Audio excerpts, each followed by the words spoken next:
Hello everyone. I have a video today. It is Tuesday. I had tried to record this yesterday, but didn't work out. So I have a short story that I'm going to read for you. It's one of my own that I made in 2014. It's called May the Circle Be Unbroken. This is a lot heavier actually than my last story that I posted. This one deals with a man at the end of his life, and I feel it's a really good story. I actually had this idea when I was very young. I think I was like 14 when I had the idea, but I ended up having an even better idea when I was older. Anyway, I don't want to spend too much time talking, so I'm going to get into it. Hopefully I do this correctly, because yesterday I was reading it and I kept making mistakes, so I want to be patient with myself, okay? So, anyway, here you go. I'm turning this camera around. May the Circle Be Unbroken by Mitchell Angel. The snap of a door echoed in my ears and woke me from my slumber. I took in a long, slow breath. Already, the sting of my old age pulsed through my body. The brightness of the light against the white hospital walls burned my eyes the second I opened them. I winced in pain, wishing that someone had kept the blinds closed. Squinting through my eyelashes, I scanned the room until I noticed a little color. Slowly, the haze of my old eyes faded away and shapes began to register into my mind. There were no immediate changes in the room. It was the same dull, empty hospital room that it was before I fell asleep. I turned my body away from the window, trying to block out the sunlight in my eyes, when I noticed something on the bedside table. There on the table were several new bouquets of carnations, roses, and daisies. The last thing I noticed on the table was a little pot of forget-me-nots. The plants were so young, the buds had not yet flowered. I smiled warmly at the joke. I was sure it must have been one of the kids' ideas to put them there. After beaming at the forget-me-nots for a moment, I focused on the bed behind the flowers. A man's face appeared in the forefront of my mind. It was the face of the man who recently slept in that bed. My broken mind started piecing together information about the man who was so familiar. I stared at the empty bed for a good long time before remembering that his name was George. Poor George only had one visitor before the cancer in his brain ate him up, and no one was there when he passed on besides me. His heartbeat monitor beeped steadily, just like mine did. When out of the blue, the beeping grew rapid, and the man began to choke on his own breath. I hollered for the nurse, and even though half the staff was in the room after he flatlined, they could not save him. George's death shocked the whole building. Several nurses were teary and were trying to tell me he was just going to the hospital. But I know a dead man when I see one. I also know what the man who owns the morgue down the street looks like. He is not someone I could forget, especially now. No one really knows what caused George to choke, although I quickly learned what it might have been. Ever since they hooked me up to the monitors, I noticed a lump developing in my throat. The lump started to be such a bother that odds of me choking in my own breath seemed a good possibility. To think, just last week I prayed with George and he asked God into his heart. It was a victory I had not seen coming, and at this moment, I hope, was not in vain. My spirit has been broken because I was hoping to see someone in my family here today, not just flowers. My family had not been here for weeks. I began to believe my family was just too far away to make it here before I passed on. Each breath taxed my will to continue and sent me closer to dying, just like George did, alone and scared. My heart pounded painfully when the thought settled. I clutched my chest tightly as the beeping grew rapidly on the monitor. It took about a minute before I was able to calm my breathing down and the pain eased. Dear Lord, just let me go, I prayed silently. It was at that moment that I literally gave up. I tried holding my breath, and for about 8 seconds, I pulled it off. It only took that long before I became dizzy and gave up. It made me appreciate that it takes much more willpower not to breathe than it does to sniff air through the tube in my nose. My head was still spinning when I heard a voice outside of my room. Opening my eyes, I noticed a woman peeking through a window in the door. "He's awake," I heard her say behind the glass. The woman opened the door and walked in. I gazed at her skeptically when all of a sudden in trailed a 9-year-old girl. The room blossomed with color the moment that the girl entered. She sort of half walked, half skipped through the doorway behind the woman. The girl's hair was so brightly red in the window light that I thought I was hallucinating. It bounced up and down with each step, and her smile was so big and white I could see it shining even with my blurry vision. The only reason I reconsidered her being a hallucination was because I was quite certain angels did not wear little pink dresses and sparkly blue shoes. When my eyes adjusted from the brightness, the freckled, round face of the young girl sparked my memory. Of course, the sweetly adorned girl was much quicker to the draw. "Hi, Grandpa," she greeted me blissfully, stopping at my bedside. I gazed into her pretty blue eyes, which were wide and adoring, and responded gently, "Hello, little Anna." Anna giggled. I patted the bed next to me, and Anna took the gesture and sat down on the bed, where she opened her arms wide for a hug. Holding Anna tight in my arms, I looked up at the woman and still could not remember whom she was. "Hey, Dad," said the woman when our eyes met. I winced, as though the words were a knife. "Kate?" I asked wonderously. "Yes, Dad, it's me." She smiled warmly. My mind wandered confusedly. I was so ashamed that I forgot my own daughter's face. So as quickly as I could, I diverted the conversation. "Well, you look different," I muttered. "Why did it take so long for you to get here? We came in earlier today, but you said you wanted to rest, so we," started my daughter. "I wanted to rest," I barked unbelievably. Could I have said such a thing? I asked myself silently. All at once, the stress of my voice caused a lump in my throat to expand, and I began to choke. The monitor beeped as rapidly as the pain pulsated throughout my body. I instantly started my breathing routine again. The whole time I watched Anna, he was frowning at the monitor. Her eyes were dilating. I knew it was not normal, especially since the light from the window was not on her face. As soon as I steadied my breathing, I grabbed Kate's hand.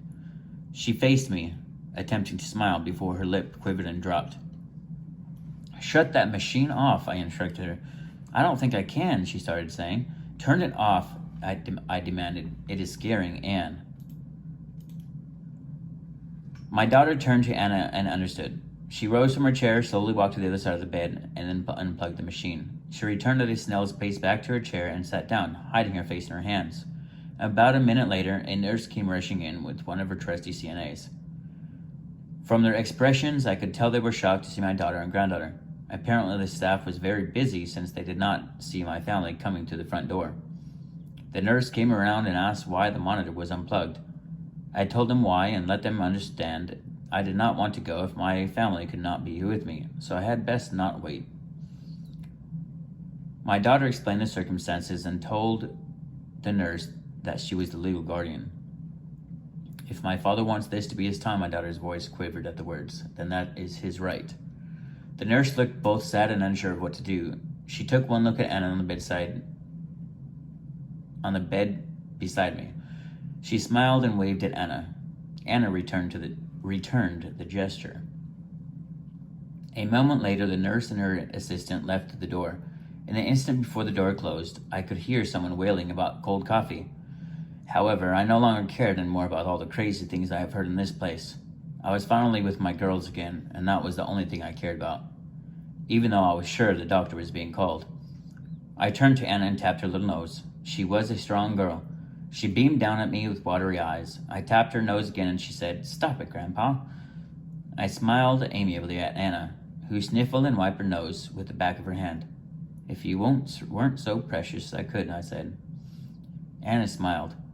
After a moment of admiring her beautiful young face, I turned to Kate. She was still hiding her face in her hands. I could tell by her breathing that she was crying. "Tell Mama to come over here," I said to Anna. Anna did just that. Kate wiped her tears and sat down behind Anna. Anna nestled herself into Kate's arms. I beamed at the two with admiration. Kate smiled back tearfully and squeezed my hand. "Did I tell you about Anna's crush?" Kate asked me. "No," I answered as little Anna's cheeks flushed. "Well," Kate started with a sniffle, "there's this Berber boy everyone is talking about." "Be quiet, Mom!" Anna yelled aloud, fuming at her mother. "What?" Kate asked. You talk about him all the time. Why can't your grandpa know? Anna glared at her mother bashfully. You don't know anything, Anna said, crossing her arms and turning to the window. Her face was scarlet, almost the same color as her hair. She may have looked angry, but the fact that she was still in her mother's arms showed that she was only acting this way because she was embarrassed. My Kate and I looked at each other and chuckled. Children are such funny little things. What does he look like? I asked Anna. Anna's face brightened up like a lamp as she faced me. He's really, really cute, she said excitedly. I chuckled again. I bet he is, Anna, but my granddaughter deserves more than just cute, I said slowly. My voice broke twice while I said it. I fought hard to keep from choking as the lump in my throat tightened again. That was not the only problem. I was having more and more chest pain. Kate could tell there was something wrong. Our eyes met and I knew she understood my time was running out. She began to weep silently in an attempt to keep from scaring Anna. Unfortunately, Anna was a smart little girl. When I turned my attention back to her, I could tell she understood the same thing her mother did. Her blue eyes were also wet with tears. She looked up at her mother. Kate's silent sentiment, yet obvious emotion, was confirmation of little Anna's fears. She turned back to me with the most heart-wrenching expression I ever saw. Her frown was at its max tenor, and snot started running from her nose. My heart pounded at the sight. I rethought my original decision of having Anna here to see me pass on. That was when a familiar tune came into my head. Anna, I muttered, do you remember that song I used to sing whenever we left on the mission? For a moment, Anna just gazed at me with glassy eyes. Then, her lip quivered, and she nodded her head. Can you hum it for me? I asked. Anna did not respond this time. She gazed at me with pouting lips. I cupped her soft little face on my hand and beamed at her. Then, thumbing over one of her tears, I broke into a familiar hymn, changing a few lines as I went. Do not cry, my little angel. I have lived my life away. It is time for me to go now. Don't you dare be afraid. If the circle remains unbroken, you will see me yet again, way up high in the heavens, where all of God's children live. Do not weep, my sweet Anna. Save your precious little tears. Don't forget I'm always with you, forever inside of here.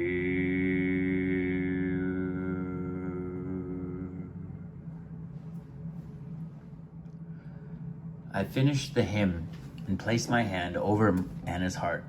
She broke into a sob and hid her face in my chest. I held her so tightly against me that the thump of her little heart knocked against my ribs. My mouth started to tremble. I gazed up at my daughter, who was staring at the two of us. I love you. Do not be sad, I said, squeezing Kate's hand. A fresh onpour of tears broke from her eyes. She made a sort of groaning sound, then bent over Anna and I, holding us both. I love you too, Dad, she sobbed. I held the two of them for long moments. Their warmth soothed my pain and worry. My breathing was slow and long, but I took in the air with a smile, happy to be sharing it with my two precious girls for these last moments. Gradually, the weight of Anna and Kate began to ease. Their warm, soft touch was the last thing I could remember when suddenly everything went dark, and the insatiable feeling that I was floating moved in me. When my sight returned, I could see neither my daughter nor Anna, but I could still feel them next to me. I saw no flowers, no empty beds, no white rooms. Instead, a long and narrow path lay below me. It was gold and edged with white clouds. Ahead of me was the entire timeline of my life, where hundreds of leaves were falling from two trees on opposite sides of the path from each other. The leaves had impressions of my memories on them. It became instantly clear that on one tree, bad memories fell, and on the other, good ones fell. It seemed that they were about the same amount of leaves falling from each tree. The bad memories were filled with images of worldly things, or times when I was enticed into evil doings and gave in. As I looked closer, most of the bad memories seemed to be from a time before I was 24, before the light of God came into my life. Of course, the deeds the Lord put in my path continued to fall from the opposite tree. I kept seeing the faces of children and families I have helped. They were all smiling and wide-eyed. I smiled back, happy to see their faces once again. It was then that I noticed something strange. The tree in which the bad memories fell had started burning. Within seconds, the flames consumed it, and I watched in awe as it withered away from in front of me. Looking down, I noticed that the whole world was right below my feet. I saw my girls, who were holding my lifeless body. For a second I felt sad, but something in me told me that I would be okay.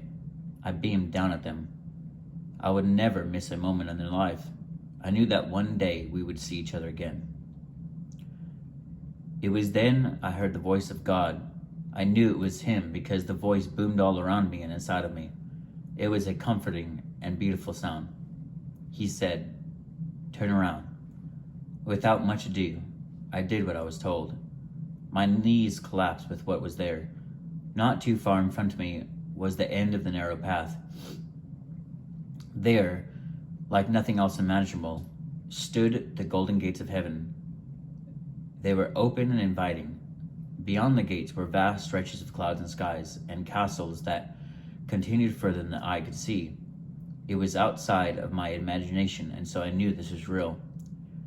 There was only one thought in my mind as I looked on. It was endless beyond the gates. I am endless. So,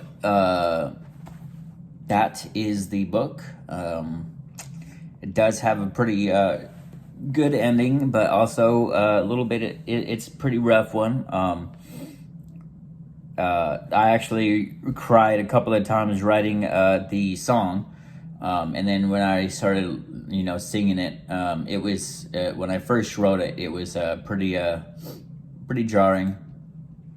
But I mean, if I don't write with emotion, then I guess it's not worth writing. So I hope you guys enjoyed it. Please like and share. I'm going to be posting this on YouTube channel, but I will also be having this on my Facebook page. Please like and follow the page, comment. Please look into the books that I've been publishing. I've got a few more that I'm going to be publishing. This specific short story is actually in a poetry book that I published, and I can probably provide the link for that. I don't care too much about poetry books, so anyway, you guys keep it real and have a good day.